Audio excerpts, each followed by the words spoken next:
Hi, I'm Anna. Something big happened in my life.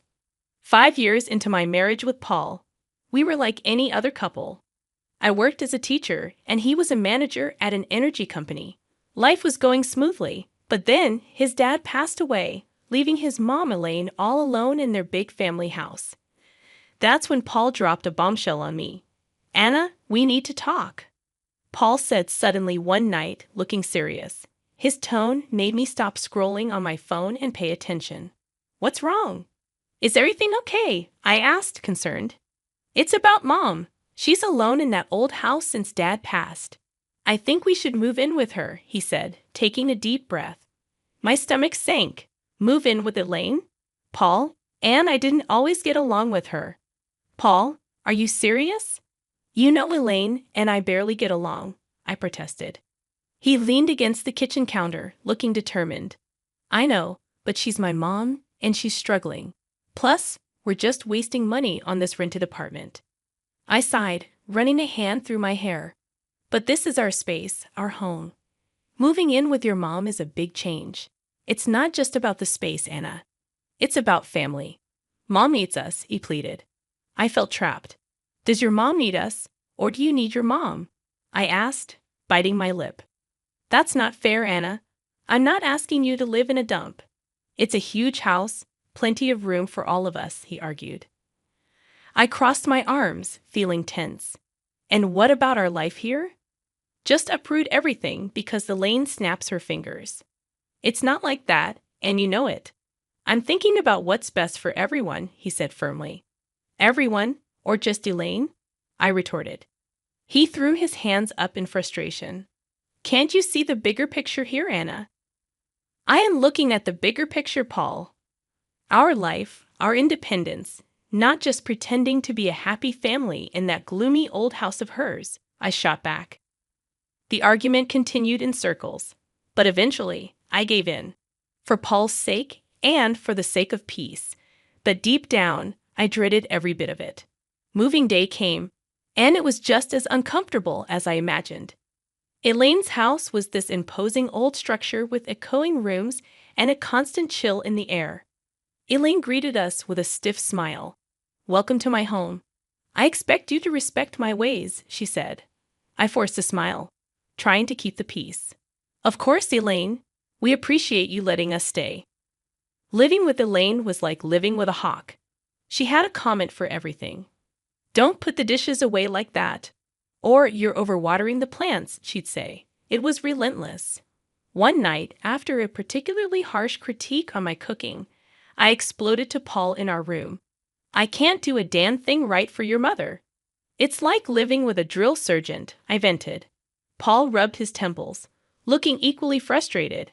Anna, just give it time. She's old and set in her ways, he said. I threw my hands up. Great. So we just tiptoe around her till the end of time? He didn't have an answer, and honestly, neither did I. This house, with its constant surveillance and Elaine's scrutinizing eyes, was suffocating. Life in Elaine's house was turning into a daily grind. Just when I thought I could handle it, Paul dropped another bombshell. It was a lazy Sunday afternoon, and I was trying to find some peace in the garden when he came out. Anna, we need to talk, Paul said, leaning on the garden gate. I looked up, feeling a knot in my stomach. What now, Paul? I asked. He took a deep breath. I think you should quit your job and stay home. We're spending a fortune on a nurse and housekeeper for Mom. It makes more sense.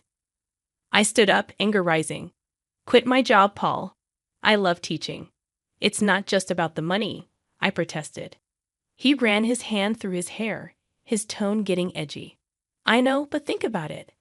It'll make things easier around here. I shook my head, disbelief washing over me. So what?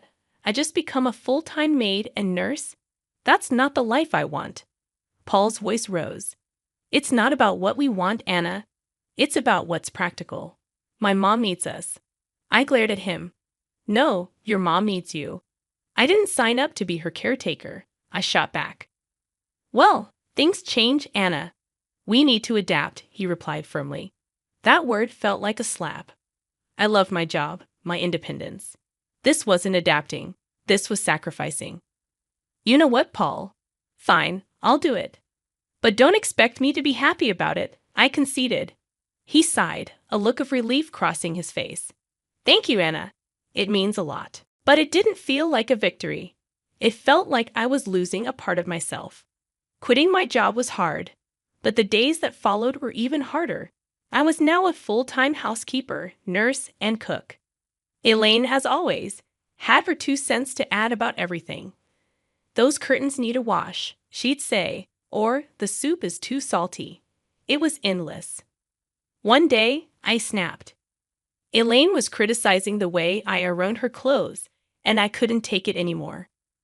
Elaine, can you just stop? I'm doing my best here, I exclaimed. She looked taken aback. Well, I'm sorry if I have standards, Anna, she retorted. I threw the iron down, my voice shaking with frustration. I'm not your servant, Elaine. I'm your son's wife. I'm here trying to help, and all you do is criticize me. There was a moment of tense silence, and then Elaine's expression softened slightly. I know you're trying, Anna. I'm just used to things a certain way, she admitted. From that day on, things were slightly better. Elaine toned down her criticisms, and I tried to accommodate her quirks. It was a fragile truce, but it was better than the constant battles. As time dragged on in Elaine's house, the atmosphere grew tenser, almost suffocating.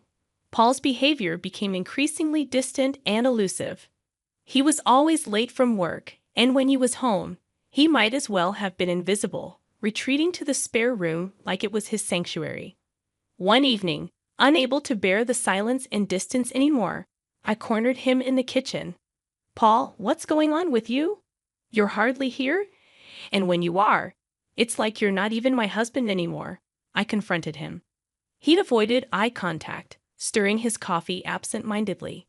Work's a nightmare right now, Anna. Just piles of stress, he mumbled. I leaned back against the counter, my arms folded. I get stressed, Paul, but this feels like you're shutting me out. You're here, but you're not really here, I insisted. He exhaled heavily, his gaze still fixed on his coffee. I don't know what you want me to say, Anna. I'm just really tied up with stuff. I wanted to believe him, to understand, but something inside me screamed that there was more to it. Then there was Lucy, Paul's sister, who made it her mission to add to the tension. Each visit from her was a trial. She'd look around the house with a sneering quip, still stuck in this old dump, huh? I usually bit my tongue, but one day her taunts hit a nerve. Not all of us have the luxury to mooch off others. Lucy, I shot back. She just cackled, her voice grating on my nerves. Oh, look at you, playing the martyr in a haunted house. Pathetic, she sneered. I clenched my jaw, holding back a barrage of words. Paul, ever the silent bystander, offered no defense. His silence was like another jab, another confirmation of the growing gulf between us. The biggest shift, however, came with Elaine. One day, she called for Lucy, her voice frail and desperate. Lucy, I need help with the bath. I can't manage on my own anymore. Lucy's response was cold and cutting. Help yourself, Mom. I'm not your caretaker. Elaine broke down in tears, and my heart couldn't take it. Despite our rocky history, I couldn't leave Elaine in that state. I helped her with the bath, and something between us changed that day. Elaine started to warm up to me, treating me less like an intruder and more like a daughter. It was a welcome change, but it also highlighted how far Paul and I had drifted apart. The house felt colder, emptier despite Elaine's newfound warmth towards me. The walls seemed to echo with the growing silence between Paul and me, a chasm that widened with each passing day. Paul's late nights at work became the norm, and our conversations turned into mere whispers of their former selves. It was during one of these fleeting interactions that Paul dropped a new piece of news that would add to the growing pile of secrets and lies. Anna, I got an apartment near work, he said nonchalantly. I almost dropped the dish I was cleaning. An apartment? Why on earth would you need that? I asked, bewildered. He leaned against the doorframe, avoiding my gaze. It's just practical, Anna. Saves me the commute, especially with the late nights, he explained. I felt a surge of anger and confusion. And you just decided this without talking to me? What are we, roommates now? His indifference cut deep. I thought you'd be happy. Less stress about me coming home late, he said dismissively. I shook my head in disbelief. Happy, Paul? This feels like you're living a double life. What's next? You'll tell me you have a second family? He sighed, rubbing his forehead. Don't be dramatic, Anna. It's not like that. The true shock came a few days later in a candid conversation with Elaine. We were in the living room sharing a rare moment of calm when she suddenly said, You know, Paul didn't buy that apartment with his money. I looked at her, puzzled. What do you mean? She hesitated, then continued. He used my savings. He said it was an investment. He even put it in my name. My heart sank. He's been using your money, and you're okay with this? Elaine shrugged, a sad look in her eyes. I couldn't say no. He's my son, but I thought you should know. I was speechless. Paul's secret apartment was one thing, but using his mother's savings under the guise of an investment felt like a betrayal. A few days later, I confronted Paul about it. Paul, why didn't you tell me the apartment was bought with your mom's money? I demanded. He was unapologetic, almost defiant. Because I knew you'd react like this. It's an investment, Anna. It's not a big deal.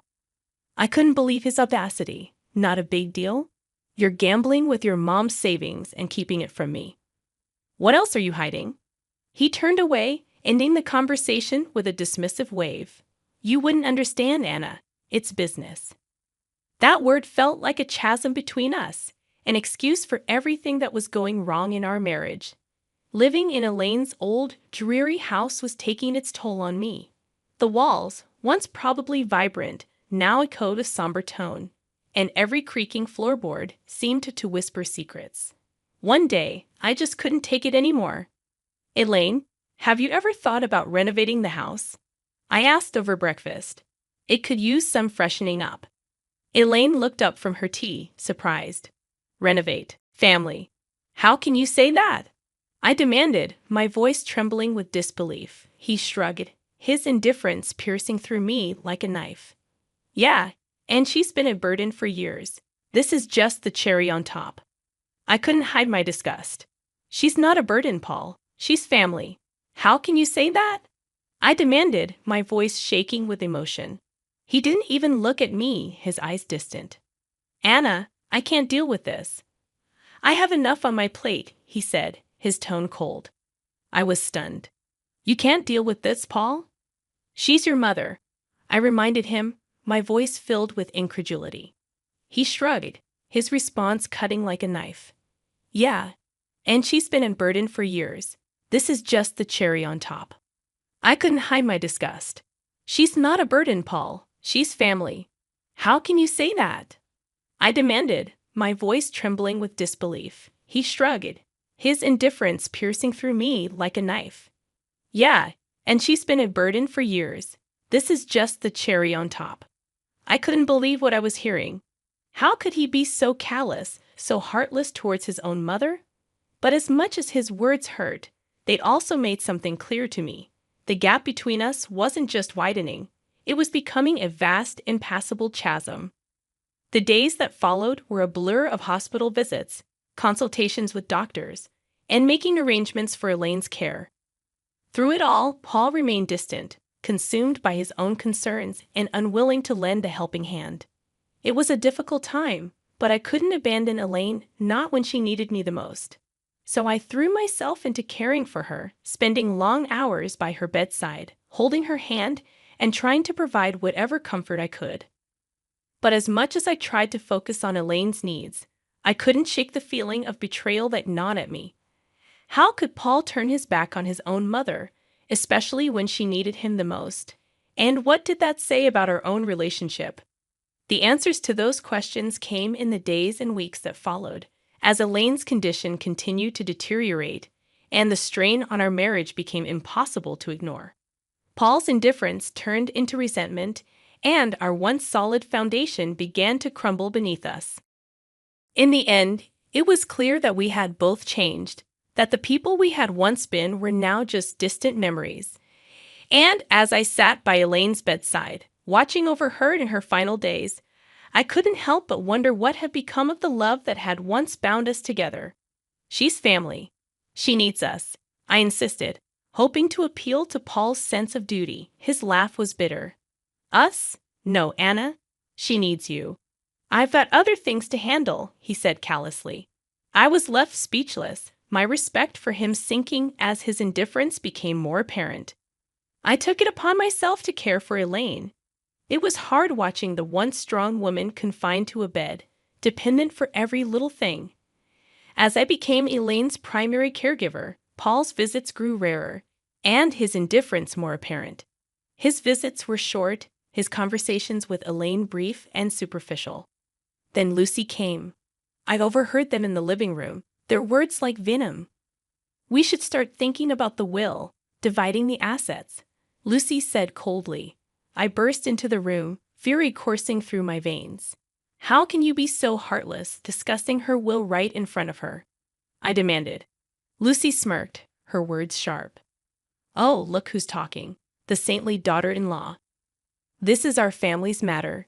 Stay out of it, Paul chimed in, his voice laced with cynicism. Anna, just drop it. It's practical to plan these things. No use pretending she's going to bounce back, he added callously. I was aghast at their cruelty. Practical? She's your mother, Paul. How can you be so callous? I protested. He shrugged, his reply cold and detached. Life's callous, Anna. Better get used to it, he said dismissively. I turned away, my heart heavy with disgust. In the following weeks, I dedicated myself to Elaine's recovery. And to my surprise, she showed signs of improvement. It was a miracle to me, but a nuisance to Paul and Lucy. Their true colors were now vividly clear. Their mother's plight was nothing more than an inconvenience, a hurdle in their path of inheritance. The betrayal stung deep, not just as a daughter-in-law, but as a human being. Life had settled into a grim routine. Elaine's health was a constant roller coaster, with small victories overshadowed by the looming fear of the worst. Then it happened. Another stroke, more severe this time. The call from the hospital felt like a punch to the gut. Elaine didn't make it. The funeral was a somber affair. I stood beside the grave, my heart heavy, watching as people paid their respects. That's when Paul arrived, accompanied by a woman I didn't recognize and two small kids clinging to her hands. Who's she? I whispered to myself, my eyes fixed on the unfamiliar woman. Paul approached, his expression unreadable. Anna, this is Carol, my wife, and these are our kids, he announced. I felt like I had been slapped. Your wife? When did this happen? I demanded, unable to hide my shock. He shrugged, a coldness in his voice. A while ago. It's none of your business, Anna, he replied dismissively. I was speechless, my mind reeling. How could he? And during all this time with Elaine, Lucy was there too, her usual sneer in place. Finally showing your true colors, Anna? It's a bit late for that, she taunted. I glared at her, my voice laced with contempt. I was here for Elaine when you both abandoned her. Don't you dare judge me, I retorted. Paul interjected, eager to end the confrontation. Let's just get this over with. We have other matters to discuss, he said coldly. After the funeral ended and the gathering moved to Elaine's house for the will reading, Paul and Lucy were like vultures, eagerly awaiting their share. The lawyer began reading the will, and that's when the bombshell dropped. Everything, the house, the money, all of it was left to me. Paul's face went from smug to shocked in an instant. What the hell? This can't be right. Lucy was fuming. She was our mother. How could she leave everything to this nobody? I stood there stunned, not sure how to feel. Happy? Vindicated? It all felt hollow. Paul turned to me, his voice filled with accusation. You manipulated her, didn't you? Turned her against us. I shook my head, disbelief and anger mixing in my voice. I did nothing but care for her, which is more than I can say for you. The lawyer intervened. Elaine was very clear in her will.